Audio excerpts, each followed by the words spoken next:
Hello friends, நிறைய பேர் பார்த்தீங்கன்னா இருக்கிறதுலே ரொம்பவே கஷ்டமான ஒரு விஷயம் பிரியாணி செய்கிறது அப்படின்னு சொல்லிட்டு நினச்சிட்டு இருப்பீங்க. ஆனால் அப்படி கிடையாதுங்க. இருக்கிறதுலே ரொம்பவே ஈஸியாக செய்யக்கூடிய ஒரு விஷயம் பார்த்தீங்கன்னா பிரியாணி தான் அப்படின்னு நான் சொல்லுவேன்.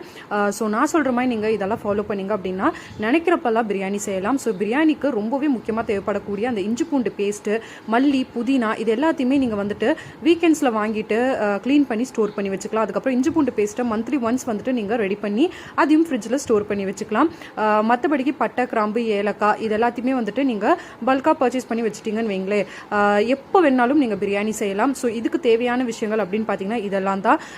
அரிசி அதுவும் பார்த்தீங்கன்னா நீங்கள் பல்காக வாங்கி வச்சுக்கலாம். ஸோ எல்லாமே வாங்கி வச்சுட்டு எப்போ நீங்கள் பிரியாணி செய்கிறீங்களோ அப்போ கறியை மட்டும் வாங்கிட்டு வந்துட்டு தக்காளி, வெங்காயம் இதை மட்டும் கட் பண்ணிவிட்டு நீங்கள் பாத்திரத்தை வச்சிங்க அப்படின்னா போதும், டக் டக் டக்குன்னு பிரியாணி செஞ்சிடலாம். இந்த இஞ்சி பூண்டு பேஸ்ட்டை மட்டும் தான் வந்துட்டு கொஞ்சம் செய்கிறதுக்கு கஷ்டமாக இருக்கும். அதையும் வந்துட்டு நீங்கள் மாதத்தில் ஒரு தடவை செஞ்சு வச்சிட்டிங்கன்னா ரொம்ப ஈஸியாக இருக்கும். ஸோ எப்பேற்பட்ட பிரியாணியாக இருந்தாலும் டக்கு டக்குன்னு செஞ்சு முடிச்சிடலாம்.